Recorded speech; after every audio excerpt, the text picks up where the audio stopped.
Container लेके उसको किराए पे दे सकते हैं? क्या कंटेनर हम खरीद के किराए पे दे सकते हैं? कंटेनर्स की बहुत डिमांड है आजकल। बिल्कुल सर। कोई भी चीज एक्सपोर्ट करनी है तो उसे हमें कंटेनर्स में रखना पड़ता है। ट्रक से लोड होकर शिप यार्ड तक जाता है, बिल्कुल जाता है। शिप यार्ड पर उसको उठाकर शिप पर रखा जाता है। कंटेनर्स की बहुत ज्यादा शॉर्टेज है और प्राइवेट यूज के लिए भी, कहीं आपको घर में कोई चीज स्टोर करनी है तो वहाँ बनाना आपको कंटेनर, आज कंटेनर आ गया, आज से ही आपने उसको स्टोर करना शुरू करना। कंटेनर्स को अगर आप किराए पे देंगे तो दो संभावनाएं हैं, उसको खरीद सकते हैं और उस पे किराए पे दे सकते हैं। बिल्कुल पॉसिबल। आप मकान को किराए पे लेकर आगे किराए पे दे सकते हैं। कंटेनर कितने टाइप के होते हैं? रेफ्रिजरेटेड कंटेनर होते हैं, उसमें क्या होता है? खाने का सामान जो खराब ना हो जाए तो ठंडा करके भेजा जाता है। कंटेनर का क्या किराया होता है? बेसिकली अगर आप इसे 10 फुट का एक कंटेनर बताया नॉर्मल। बिल्कुल बिल्कुल। देखिए, हर एक तरह का बिजनेस जो होता है वो रातों रात अमीर नहीं करता। बिजनेस होता है बिजनेस के हिसाब से।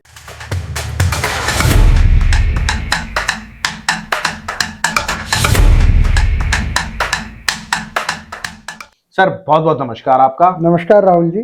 सर आज हम बात करने वाले हैं कि कंटेनर लेके उसको किराए पे दे सकते हैं। तो इस वीडियो के उसमें पूरा टॉपिक होने वाला है हमारा। तो मेरा पहला यही सवाल है, क्या कंटेनर हम खरीद के किराए पे दे सकते हैं? जी राहुल जी, बिल्कुल। देखिए कंटेनर्स की बहुत डिमांड है आजकल। बिल्कुल सर। किस किस चीज में डिमांड है? सबसे ज्यादा इंपोर्ट एक्सपोर्ट में डिमांड है। बिल्कुल। कोई भी चीज एक्सपोर्ट करनी है तो उसे हमें कंटेनर्स में रखना पड़ता है। बिल्कुल। और वो कंटेनर ट्रक से लोड होकर शिप यार्ड तक जाता है। बिल्कुल जाता है। शिप यार्ड पर उसको उठाकर शिप पर रखा जाता है। सर। फिर वो आगे जाकर शिप से उतारा जाता है और पार्टी के वहां तक बिल्कुल हिले डुले बगैर पूरा सामान पहुंच जाता है। बिल्कुल। तो कंटेनर्स की बहुत ज्यादा शॉर्टेज है। और दूसरी बात, और प्राइवेट यूज के लिए भी, कहीं आपको घर में कोई चीज स्टोर करनी है तो वहां बनाना आपको कंटेनर, आज कंटेनर आ गया, आज से ही आपने उसको स्टोर करना शुरू कर दिया। बिल्कुल। तो नेचुरली जब इतना कंटेनर की डिमांड है तो वो लोग किराए पर लेते हैं, ठीक है, खरीदते नहीं है। बिल्कुल। तो उनको किराए पे देने वाला भी तो कोई चाहिए। सही बात है, ठीक है। तो इसलिए आप चाहें, उनके लिए आप कंटेनर्स को अगर आप किराए पे देंगे तो दो संभावनाएं हैं। आप बल्क में कंटेनर किराए पर ले लें, बल्क में। अच्छा, बल्क में किराए पर ले ले, 10, 20, 50, 100, ठीक है, और थोड़े थोड़े लोगों को दे दें। बिल्कुल। या आप मैन्युफैक्चरर से खुद खरीद लें, बनाने वाले से, और उसको आगे किराए पर दे दें। ठीक है। तो ये दोनों संभावनाएं पॉसिबल हैं। बिल्कुल। और बिल्कुल कर सकते हैं, क्योंकि ये हर बिजनेस की तरह ये भी एक बिजनेस है। देखिए, आप सबका सवाल यही था कि हम उसको खरीद सकते हैं और उस पे किराए पे दे सकते हैं। बिल्कुल पॉसिबल है। राहुल जी, आप इसे ऐसे मान लें जैसे एक मकान किराए पे दिया जाता है। बिल्कुल, खरीद के दिया। आप मकान को किराए पे लेकर आगे किराए पे दे सकते हैं। बिल्कुल। सबलेट कर सकते हैं, या मकान बनवा के उसको खरीद के भी दे सकते हैं। It's as simple as that. इसमें और कोई विशेषता नहीं है। Okay, very good. तो चलिए हमारा अगला सवाल, कोशिश करते हैं कि बिल्कुल आसान भाषा में ये बात समझाई जाए। बिल्कुल।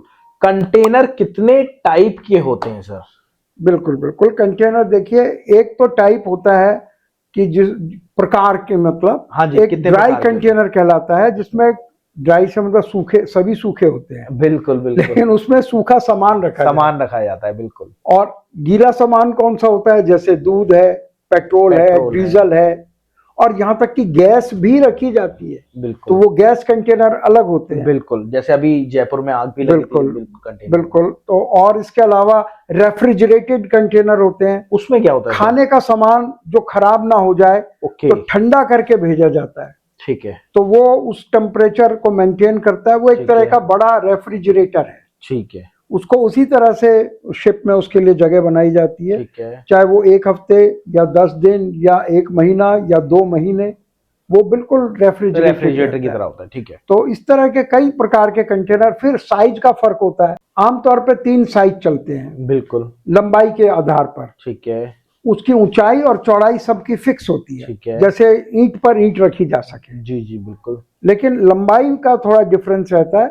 एक 10 फुट वाले होते हैं, एक 20 फुट वाले होते हैं, और एक 40 फुट। ओके। ये बस 3 साइज ज्यादा 3 फुट चलते हैं। 30 फुट वाला कोई नहीं होता? नहीं 30 फुट का नहीं होता। ओके, नहीं तो वो आपस में मिक्सअप हो उनको फिक्स करना मुश्किल हो जाएगा। बिल्कुल जी।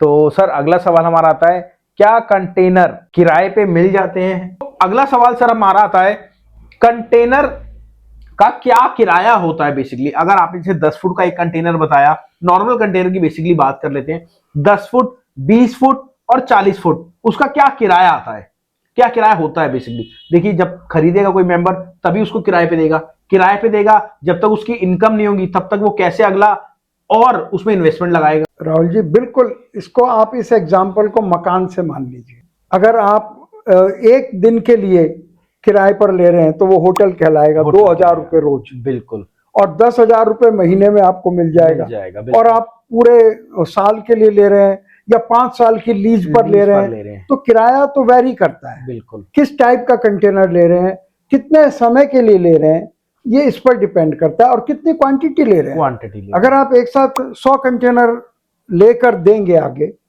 तो 100 कंटेनर का किराया अलग होगा, 50 का अलग होगा, 10 का अलग होगा। बल्कि इंपोर्ट एक्सपोर्ट के अंदर कई बार किराया ही मेन चीज हो जाती है कि अगर आपने एक कमोडिटी को बहुत ज्यादा क्वांटिटी में एक्सपोर्ट किया तो आपको किराया कम लगता है और आपको भी किराया आगे से कम मिलेगा।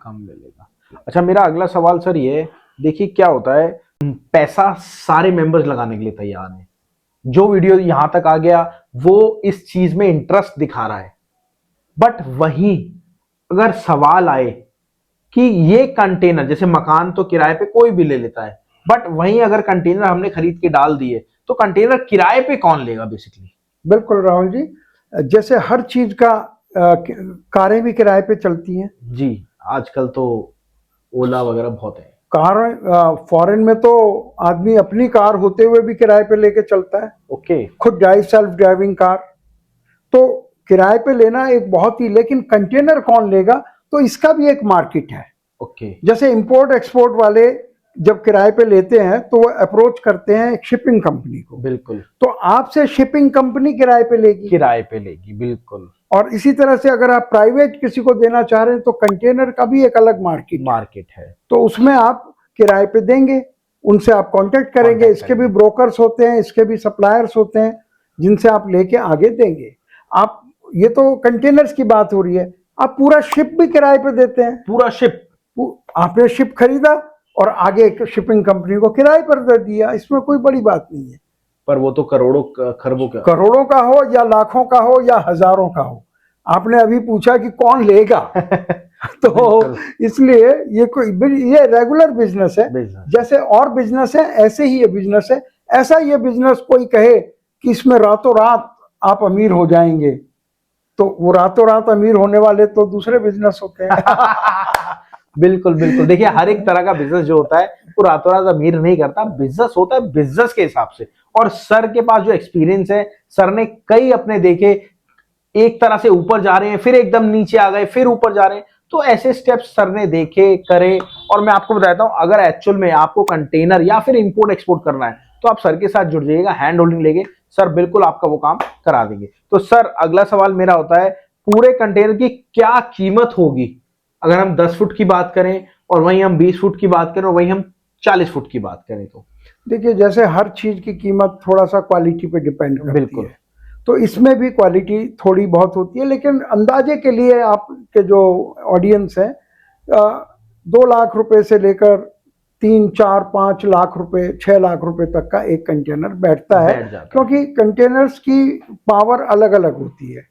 कई कंटेनर बड़े मजबूत होते हैं, उसके अंदर हैवी से हैवी सामान जा सकता है, स्क्रैप वगैरह बेसिकली जाता है, हाँ जो भी हैवी सामान है, और कई थोड़ा लाइट चीजें जा सकती हैं, तो उसके हिसाब से मैटर करता है कंटेनर का किराया कितने का वो।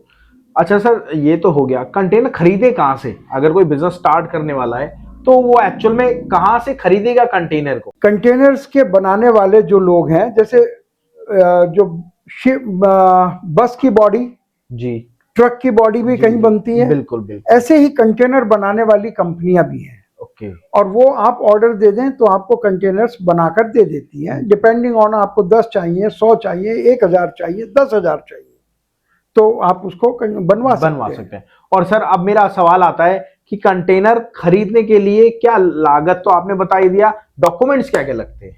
कोई डॉक्यूमेंट्स नहीं है, नॉर्मल डॉक्यूमेंट्स हैं। जैसे Okay. आपने कोई भी कमोडिटी खरीदी, हाँ। उसकी एक इनवॉइस बनेगी, हाँ जी। और उसका इनवॉइस के ऊपर आप एक एमओयू बनेगा, कॉन्ट्रैक्ट बनेगा। कॉन्ट्रैक्ट वो इसलिए कि आप ऑर्डर दे रहे हैं पहले, ओके।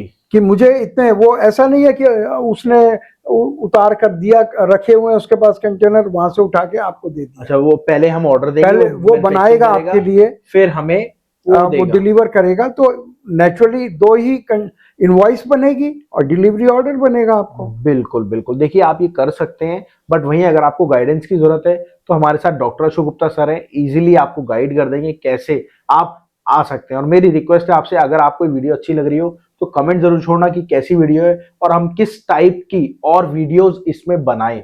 तो आपसे मैं बात कर रहा हूं, मेरी रिक्वेस्ट है आप कमेंट जरूर छोड़ना, ठीक है। चलिए अगले सवाल पे चलते हैं। क्या आप यह काम कराते हैं? अगर कोई करना चाहता है तो। बिल्कुल राहुल जी, जो भी हमने अगर वीडियो बना रहे हैं और इसके विषय में कोई ज़्यादा जानकारी चाहता है तो वो आपके पास आए और उससे हम कैसे समझा कांटेक्ट, सकते जो हैं। हमारे मेंबर्स है जो हमारी वीडियोस देख रहे हैं, आपने मैंने सुना एक सेशन वगैरह भी करते हैं आप, पर्टिकुलर इंपोर्ट एक्सपोर्ट से रिलेटेड जी और बिल्कुल, इन सबसे रिलेटेड फ्री सेशन होते हैं। फ्री सेशन होते हैं, वो कैसे आपसे कांटेक्ट करेगा? आप अपना नंबर या तो हमें दे दीजिएगा। बिल्कुल बिल्कुल, आप इसमें मेरा नंबर उसमें दे दीजिए। बिल्कुल बिल्कुल, देखिए सर का नंबर है, मेरी टीम से रिक्वेस्ट है नंबर डाल दीजिएगा सर का, और पूरी डिटेल के लिए आप कॉल कर लेना, सर के पास डायरेक्ट जाएगा। कई बार सर बिजी होते हैं तो सर की असिस्टेंट मैम उठाती हैं, इशिता मैम या फिर काव्या मैम। तो अब बात आती है क्या नॉर्मल, चलिए आखिरी सवाल हमारा आता है, आखिरी सवाल हमारा है, क्या इसकी एक्सपायरी डेट भी होती है क्या? देखिए सर, बिल्कुल, बहुत बढ़िया आपने सवाल पूछा। देखिए हर चीज की एक्सपायरी डेट होती है, लेकिन ये दवाइयों की तरह इसकी नहीं है कि 1.5 साल 2 साल। बिल्कुल, आपको प्रॉपर चेकिंग रखनी पड़ती है, क्योंकि कई बार क्या होता है, यूज करते करते उसमें कुछ कहीं डेंट पड़ गया या कहीं कट लग गया, कहीं मुड़ गया, तो उससे कंटेनर पुराना हो जाता है। ओके। आज ही मैं एक वीडियो देख रहा था, जो एयरप्लेन्स होते हैं आजकल, तो अपने हिंदुस्तान में कारों की भी एक्सपायरी डेट होने लग गई, 15 साल से ऊपर नहीं चलती तो जैसे। और एक एरोप्लेन जो था, वो अमेरिका का एरोप्लेन हवाई में गया और उसका पूरा ऊपर से छत उड़ गई उसकी। हाँ जी, हाँ जी, क्योंकि उसकी एक्सपायरी डेट हो चुकी थी और वो फिर भी उसे उड़ा रहे थे। बिल्कुल। तो हर चीज की एक एक्सपायरी डेट होती है, ये डिपेंड करता है, उसकी प्रॉपर चेकिंग होती है।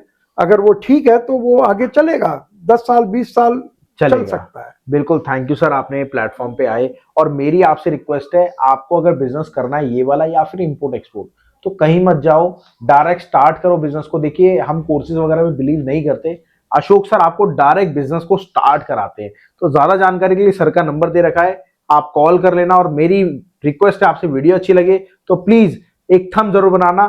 Thank you everyone, thank you for watching this, thank you Rahul ji.